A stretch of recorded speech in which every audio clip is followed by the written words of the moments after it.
کئی nomination papers اس بات پہ بھی ریجیکٹ ہوئے ہیں کہ آپ پیش نہیں ہوئے ریٹرننگ افسر کے سامنے، تو عدالت کی یہ بھی آبزرویشن تھی کہ یہ قانون میں کہیں یہ نہیں کہا کہ آپ پیش ہوں ضرور۔ یہ پیش ہونا یا نہ ہونا، یہ ریٹرننگ آفیسر اس بیسس پہ، اس گراؤنڈ پہ، اس وجہ سے نامینیشن پیپر نہیں ریجیکٹ کر سکتا۔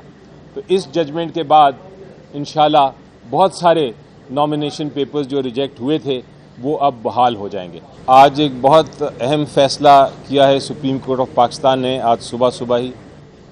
آپ کو پتہ ہے بہت ساری خفیہ ایف آئی آرز جو تھیں بہت سارے پی ٹی آئی کے کینڈیڈیٹس کے خلاف رجسٹر ہوئی تھیں، اور اس کے بعد ان کو ابسکانڈڈ ڈکلیئر کر کے، ان کو اشتہاری ڈکلیئر کر کے، تو ان کی جو نامینیشن فارمز تھے ان کو ریجیکٹ کر دیا گیا تھا، ان کو مسترد کر دیا گیا تھا۔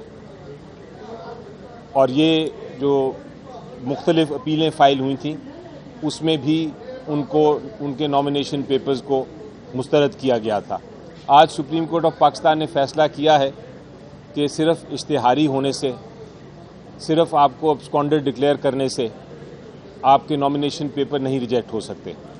یہ عوام کا کام ہے کہ وہ فیصلہ کریں کہ کون سا کینڈیڈیٹ ان کے لیے صحیح ہے اور کون سا نہیں۔ اس لیے الیکشن کمیشن آف پاکستان کسی قسم کی رکاوٹ نہیں ڈال سکتا ایک شخص کے نامینیشن پیپرز میں، یہ کہہ کے یا ریجیکٹ نہیں کر سکتا یہ کہہ کے کہ وہ اشتہاری ہے۔ اس کے علاوہ عدالت نے کہا ہے کہ اگر ان لوگوں نے جنہوں نے بیلز اپلائی کی تھیں، جنہوں نے ضمانت اپلائی کی تھی اور جن کو ضمانت دے دی گئی تھی اور وہ عدالت کے سامنے پیش ہو کے اپنے آپ کو انہوں نے پیش کر دیا ہوا ہے، ان کے نامینیشن پیپرز بھی ریجیکٹ نہیں ہو سکتے۔ اور تیسری اہم بات یہ ہے کہ جہاں تک آپ کو یہ کہا جاتا ہے کئی نامینیشن پیپرز اس بات پہ بھی ریجیکٹ ہوئے ہیں کہ آپ پیش نہیں ہوئے ریٹرننگ افسر کے سامنے، تو عدالت کی یہ بھی آبزرویشن تھی کہ یہ قانون میں کہیں یہ نہیں کہا کہ آپ پیش ہوں ضرور۔ یہ پیش ہونا یا نہ ہونا، یہ ریٹرننگ آفیسر اس بیسس پہ، اس گراؤنڈ پہ، اس وجہ سے نامینیشن پیپر نہیں ریجیکٹ کر سکتا۔ تو اس ججمنٹ کے بعد انشاءاللہ بہت سارے نامینیشن پیپرز جو ریجیکٹ ہوئے تھے وہ اب بحال ہو جائیں گے۔ شکریہ۔ سر بتائیے گا کہ جو ریٹرننگ افسر یہ کر رہے ہیں، اس طرح کاغذ مسترد کر رہے ہیں، کیا ان کی تربیت نہیں کی گئی یا الیکشن کمیشن کی مخالف آئی ڈی ہے؟ دیکھیں، اس میں یقینی طور پہ ان کو جو انسٹرکشنز دی ہوں گی وہ قانون کے خلاف تھیں، تو آپ اس کو میلیفائڈ ان لا کہہ سکتے ہیں۔ یعنی قانون میں اگر آپ ایک ایسی انسٹرکشن دیتے ہیں، ایسی ہدایت دیتے ہیں اپنے افسران کو جو کہ قانون کے خلاف ہے، تو اس کو واقعی ہی آپ میلیفائڈ ہی کہیں گے۔ سر یہ بتائیے گا کہ ایک بڑی ڈسکشن چل رہی ہے کہ جو آپ کے امیدوار ہوں گے وہ آزاد ہوں گے تو کسی بھی جماعت میں جا سکتے ہیں، اس حوالے سے کوئی تحریک انصاف پلان کر رہی ہے عدالتوں میں جا کے کہ کوئی پارٹی آپ کی موجود ہے، بلے کا نشان نہیں ہے، تو اس پہ لیگلی پوزیشن بتائیے گا کیا ہوگا؟ دیکھیں، میری نظر میں جو کینڈیڈیٹس ہیں وہ 3 قسم کے اس وقت میدان میں اترے ہوئے ہیں۔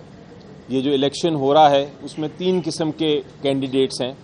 ایک تو کینڈیڈیٹ ہے جو کہ اپنی پولیٹیکل پارٹی، اپنی سیاسی جماعت کے انتخابی نشان پہ لڑ رہے ہیں، وہ تو پارٹی کے کینڈیڈیٹس ہیں۔ دوسرے کچھ کینڈیڈیٹس ایسے ہیں جو بالکل ہی آزاد ہیں، جنہوں نے اپنے نامینیشن فارم میں اور اپنا جو ایفیڈیوٹ ہے اس میں کہا ہے کہ ہم کسی پارٹی سے منسلک نہیں ہیں۔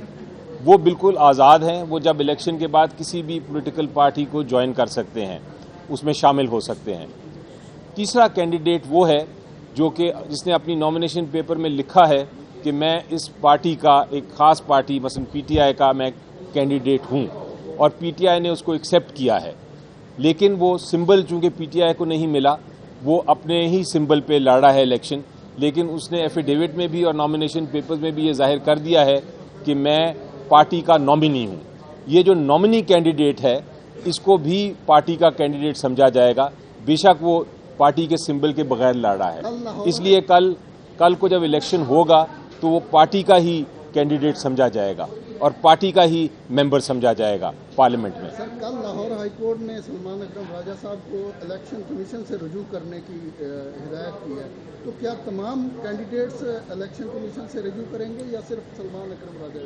نہیں، میرا خیال ہے کہ وہ اس کیس کی جو فیصلہ ہے اس کے خلاف شاید اپیل کرنی پڑے، کیونکہ جو کیس فائل کیا تھا اس میں تو یہ استدعا تھی کہ جو کینڈیڈیٹس ہیں وہ پی ٹی آئی کے کینڈیڈیٹ سمجھے جائیں.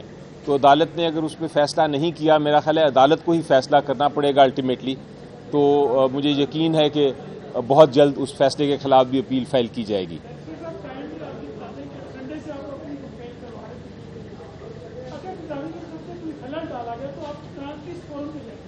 دیکھیے، فورم تو پاکستان میں جو آئین کے تحت بنایا تھا اوریجنلی وہ الیکشن کمیشن آف پاکستان تھا.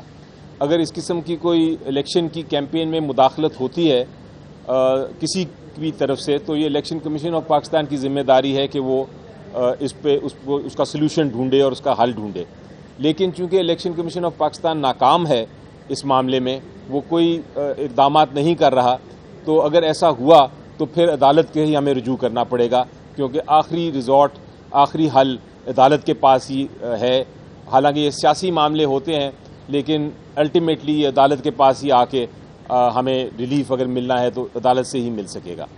اب خبر آپ کی دسترس میں، ہر وقت بر وقت. ابھی سنو نیوز کے یوٹیوب چینل کو سبسکرائب کیجئے، بیل آئیکن پر کلک کیجئے اور باخبر رہیے ملکی اور بین الاقوامی حالات سے یقین کے ساتھ.